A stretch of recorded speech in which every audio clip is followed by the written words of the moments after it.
So welcome to Now That Your Backpack or Toolbox is Packed, Let's Promote Progress, our final session for Prepping for Progress. Today, we're going to just reflect on what you've learned across this past couple of days. We'll think about some of the lessons we've learned and some of the things that we've heard. And then we'll also share again some of the tools, resources that you can find from the Progress Center and where you can find some other tools and resources from our partners as well. And before we get started and jump in, I want to say an enormous thank you and share my gratitude for you all participating in this event, for dealing with all of the challenges that come with a virtual event, but also the opportunities that come with that, because I have loved hearing from people across the country, knowing that we have participants from a large contingent from Ohio and from Arizona. We have folks from Rhode Island. I saw Montana. I saw so many different places. And so, we wish we could all be together and be able to be learning together, but we also know that there's so much value and opportunity in being able to be here and learn from each other virtually in this virtual space. I think a couple of years ago, we can't even have imagined having a two-day event that was all done virtually and having the level of engagement and conversation and just reflection that you all have brought to these opportunities. So we really appreciate you taking the time from your busy summers, from the start of your school year, from your work with students. We hope that this information, tools, resources, and all of the learning that was shared was beneficial for you. So again, we are just so grateful for you for being here, for taking the time. So we want to say a huge, huge thank you to you. I want to remind you as well about the opportunities as that we learned across the event. We had the keynote session to start us off. We had those strand sessions. We had some networking opportunities. We had such an amazing dynamic panel of stakeholders this morning. It was powerful to hear from Billy and Nicole and Amy and Donna facilitating that conversation about really what we need to think about as we think about promoting progress for students with disabilities in our schools. How do we support our educators, support our students, support our families, support our administrators and others as we think about making a difference for students with disabilities. And then we had the opportunity for these concurrent sessions that we just attended. We had sessions around belonging and family engagement and fidelity and implementation. We had sessions around special education law, and we hope that those were really valuable for you as you dug into some topics of interest a little bit deeper. We know that you probably are interested in a lot of the sessions that you weren't able to attend. We had things going concurrently. And so as I've said a couple times during the session, all of those sessions were recorded, and barring any major technology issues, they will be posted on the Progress Center website on that Prepping for Progress archive page for you to access after the event. In the event that we had any technical difficulties, we'll make sure to get a recorded version of that presentation up and available for you as well. But we don't think we've ran into anything too major, and we had some double opportunities for some of those concurrent sessions, so we should be good to go. We're also going to chunk down those recordings for the keynote and the panel so you can really target the key content that was shared during those sessions rather than hearing all of this background information one more time. So that will be available for you after the event as well. I wanted to just remind us of some of the big messages that we talked about across these sessions. You'll see that a lot of the content and the conversation was very similar across these sessions, and that's because we really want to hit home some of these through lines, right? We want to think about our FAPE requirements as we're developing and implementing that high quality educational programming, thinking about our considerations for the procedural, the substantive, and the implementation requirements, what it takes for us to really develop and implement effectively. Oops, sorry about that. And we thought about that in the bike analogy that Tessie introduced starting in that keynote session on the first day. We talked about the program development as a procedural compliance components of our IEP. We have the parts of our IEP or parts of our bicycle. We've got the wheels and the frame and the handlebars and the gears and the seat. And they can look a lot different depending on the type of bicycle we might be using, but we also need to think about how those parts fit together as we think about the substantive requirements. So how does our PLAF align with our goals, and our goals align with our specially designed instruction, and our PLAF align with our specially designed instruction and our monitoring plan? And we saw that graphic if you were in that strand session on day one that really showed the end I think it was actually shared in both strand sessions, that showed the arrows connecting all of those components of our IEP together. And we need to have all of those parts of our bicycle connected together, meeting the procedural requirements, but also being meaningfully developed in order to make progress or move forward as a bicycle, right? So we think about kind of our bike coming together as the substantive requirements.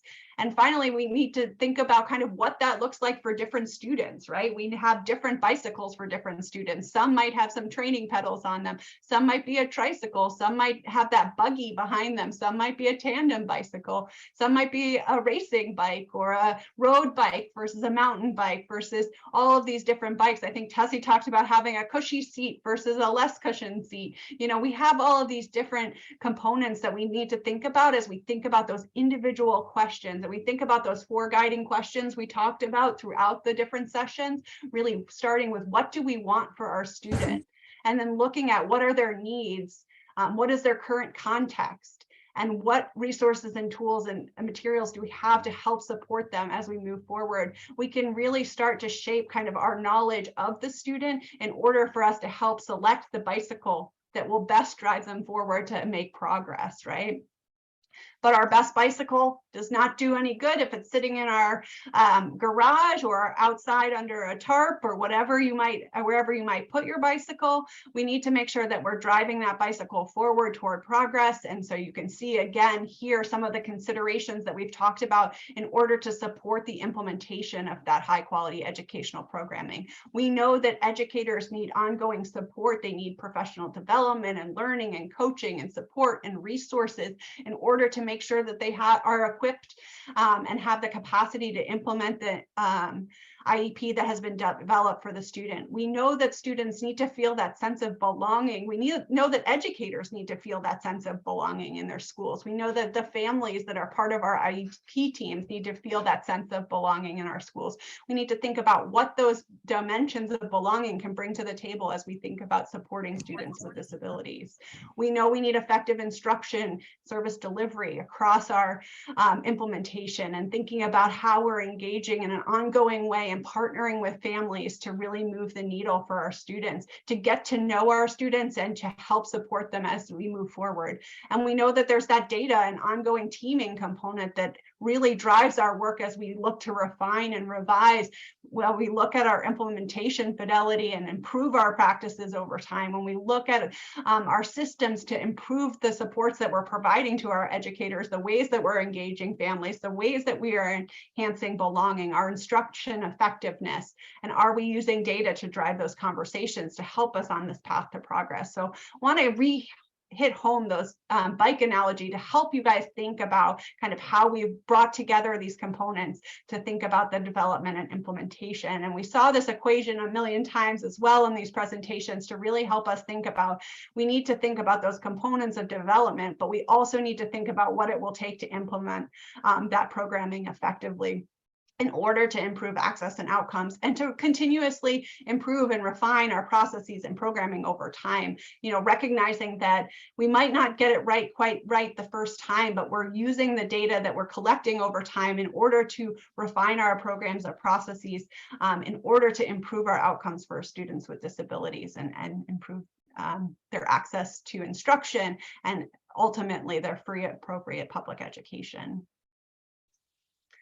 So those were all some of the themes that we heard and we learned throughout the day, but we want to hear from you all about what your big takeaways were across the idea of what it takes to promote progress. So we're going to throw a whole new system into our mix and use Mentimeter in order to get some of your reactions and your thoughts and your consideration. So I want you to reflect on what you've heard over the past few days.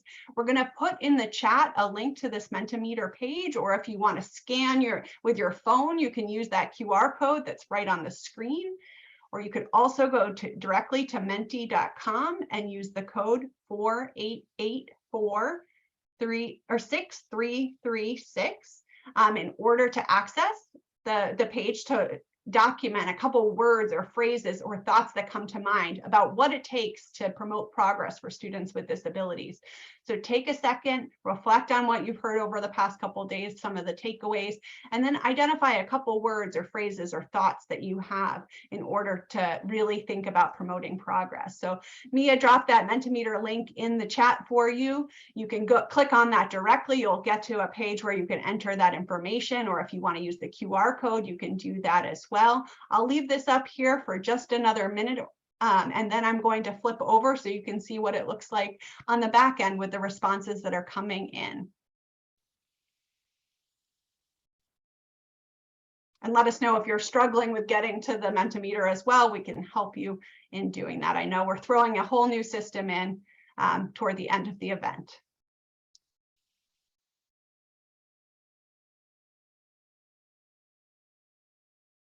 All right, I'm going to close down my PowerPoint slide for a second so that we can then see some of these great words that are coming in for how we can think about promoting progress. So we're seeing some big themes of collaboration. We're seeing fidelity. We're seeing belonging.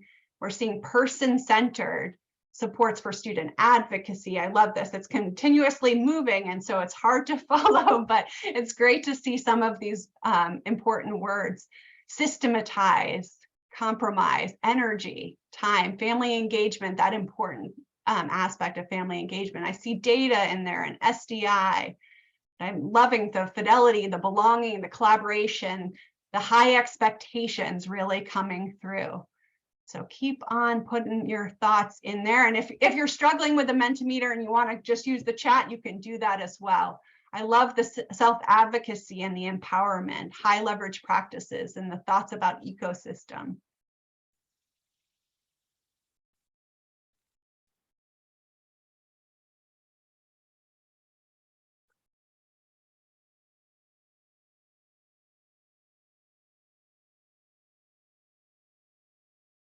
All right. Well, thank you so much, and continue to add those words in here. We'll take a screenshot of this afterwards and make this something that's shared too, that you can take a look at as a reflection for this event. But I think it's so important that some of these key words that we see coming through around high expectations, around belonging, around fidelity and collaboration and consistency, they are also important as we think about starting the school year off. What can we do to keep really thinking about the student that's the center of this work, but also thinking about how we're creating opportunities for belonging, how we're putting those practices into place, and how we're doing that as a team to really work collaboratively across our different roles and experiences in the system. All right. So I'm going to give you another QR code here just for a moment, and we're going to give you a couple minutes because we know that it's always hard to find time to actually reflect and fill out short evaluation surveys, but we want to hear from you all about what worked and didn't work from this event for you. So the QR code up here on the screen will take you to a short event survey. Mia will also drop directly into the chat a link to the evaluation form itself. So please fill out that evaluation form there. We want to use that information to help better meet your needs in the future, figure out what worked well for you, what didn't work. We know there are challenges with virtual technology, so we are new to this as an event structure for so many people. So we appreciate you taking a little bit of time to reflect on those sessions that you attended, to share what you liked and what you didn't like about the event. So I'm going to give you guys just a couple minutes now to start filling that out quietly, so that you don't have a lot of direct or background noise to have to deal with.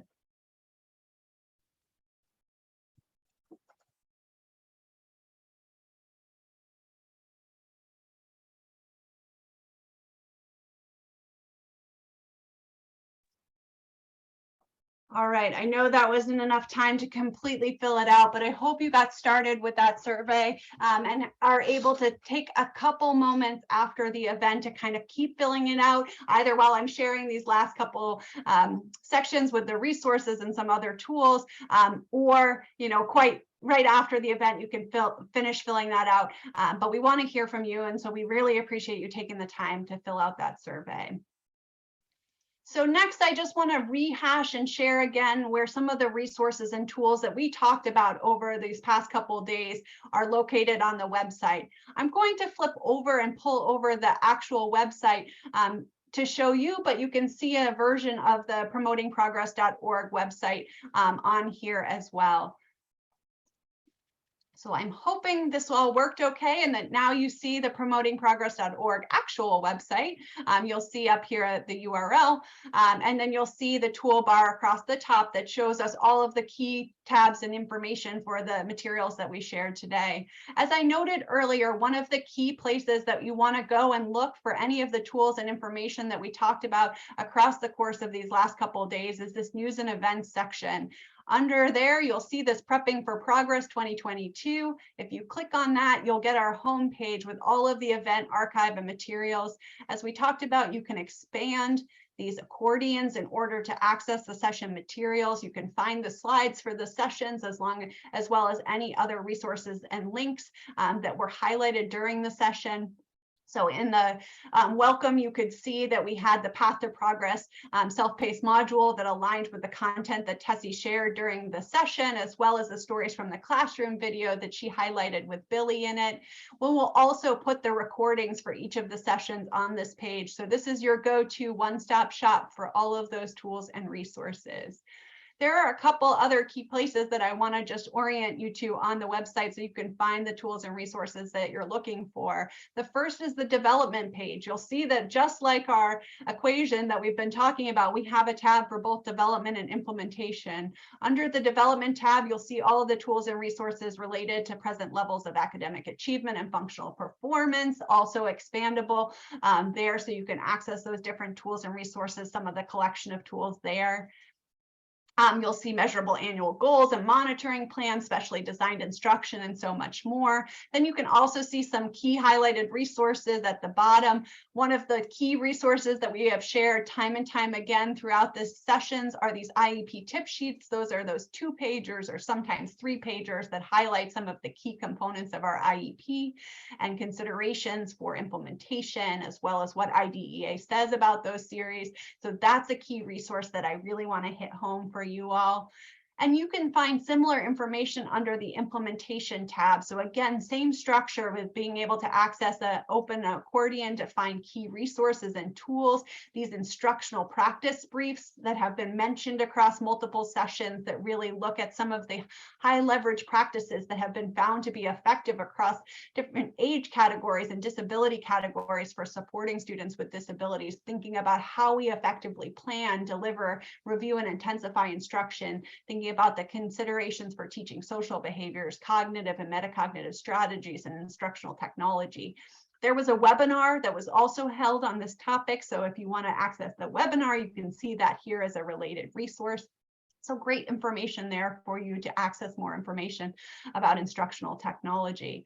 You can also find all of those belonging resources. So we saw that come up as one of those key words that everyone highlighted, and some had a chance to attend some of the sessions around belonging. So you can see an archive video or recording of the webinar that Dr. Eric Carter did that highlighted those 10 dimensions of belonging, 10 ways schools can foster belonging among students with and without disabilities. You'll also see the stories from the classroom video around finding belonging that features the experience of a young adult with a disability and her experiences with the importance of belonging and not belonging at school and some of the considerations there.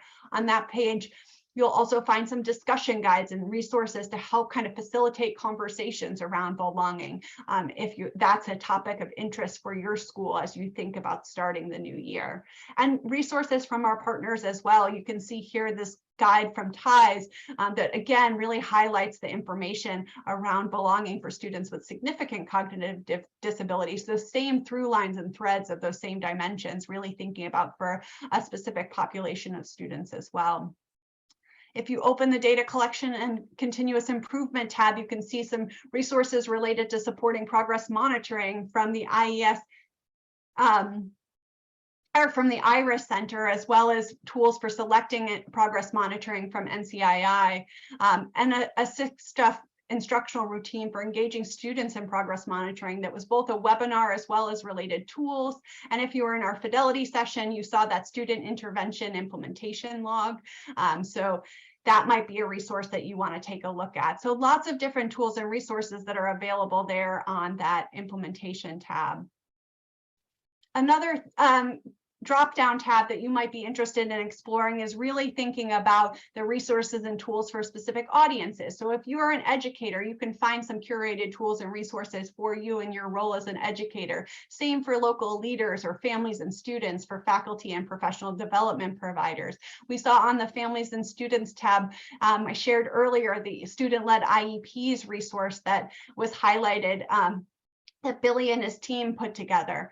Resources from the Center for Parent Information and Resources, the parent centers related to developing your child's IEPs, and so much more. So you might explore some tools and resources there. I know there was a question in our early session about a podcast. We have a couple podcast episodes that we've been putting out. So you can find the Path to Progress podcast also from that drop down, and the whole collection of stories from the classroom videos. So both those videos related to finding belonging, hearing parents' priorities, high expectations, the one that we looked at with Billy, the importance of words, and Julie's experience about recalling an experience in high school when she heard a poor choice of words that really impacted her. We heard from Amy Campbell this morning, and you can see her video up here as well, and we'll continue to populate this with additional stories. So if you have a story that you would like to tell, let us know, and we can definitely share those as well. Another big tab that I want to bring your attention to and highlight is our online course content. These are self-paced learning modules that include related resources as well as checks for understanding. And you can get a certificate for completion once you complete one of these modules.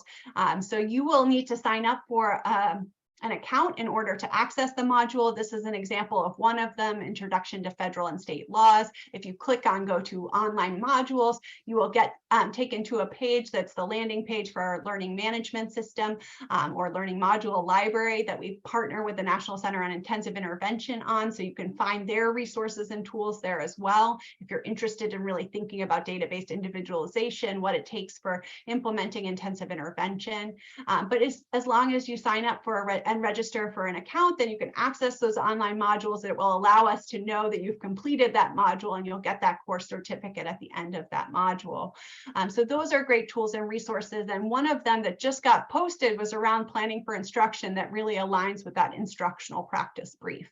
So I encourage you to explore these different modules. They hit home a lot of the content that will that you might have heard across these past 2 days. They include those checks for understanding. You don't have to do that course all at once. You can stop along the way, come back and join where you have left off. So lots of different information there for you around those different content areas. We are still working on populating our training series with additional tools and resources and ways to think about packaging that material over time. So lots of great resources and tools there. If you're looking for the site search, you can find it up here at the top or under resources and tools. If you click on all resources and tools, you will see everything that's located in the library, including our online modules and our videos and our webinars. And you can go ahead and filter by any category that you might like. If you're really interested in finding user guides or videos or webinars or web pages or whatnot, that's where you would find all of that information. So again, just wanted to highlight some of those key places on the website where you can learn more. You can, of course, see up here as well our Facebook and Twitter and YouTube channels. So if you want to connect with us on any of those social platforms, you can do that there. I'm going to flip back over quickly and pass through these couple slides that just show those resources that I just highlighted. And again, ask you to connect with us with any tools and resources.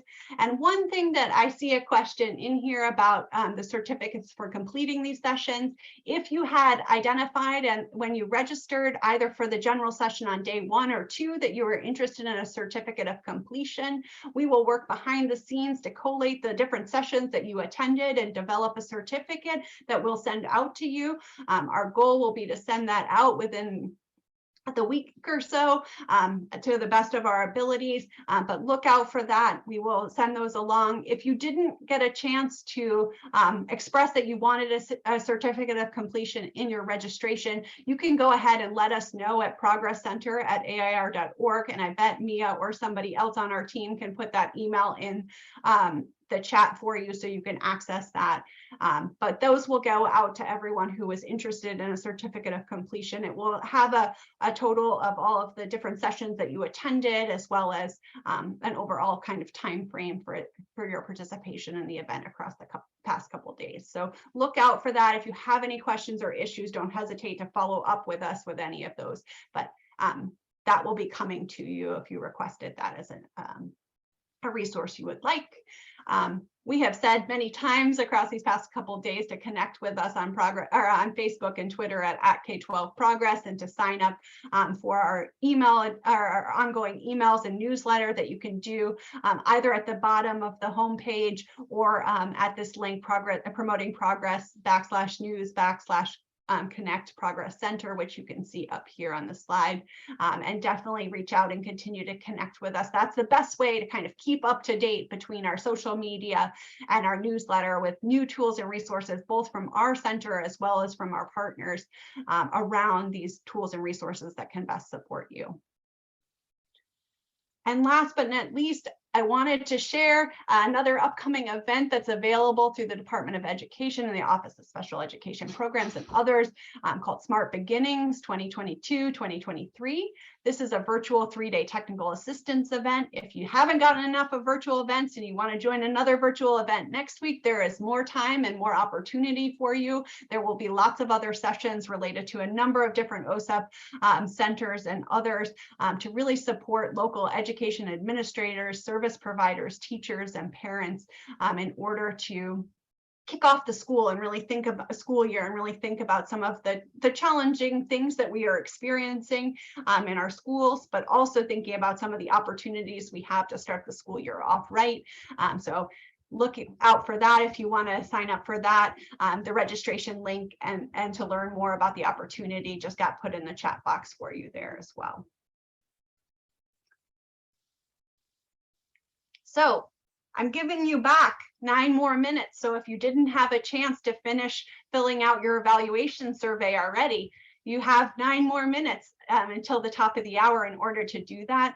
Again, I want to say a huge thank you and my appreciation for you taking the time these past couple of days to participate in this event, to join us, to learn with us, to share your learning. We really appreciate it. So thank you again. Look out for those recordings. Look out for your certificates coming your way as soon as we possibly can. Get this all this information packaged up and ready for you.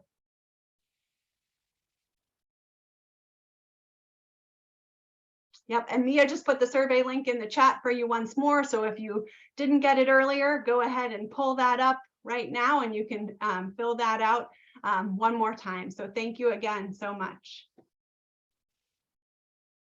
And we will hang on for the next couple of minutes as well if you have any lingering questions or considerations that you want to share.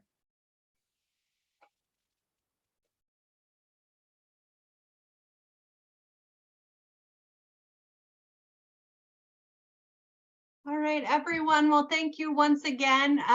And as you wrap up with your surveys, we really appreciate hearing from you all and your experiences. We're going to go ahead and close this up, but thank you again. Have a wonderful school year. Keep in touch with us. Share these resources out with your friends and your colleagues and others that might not have been able to be here.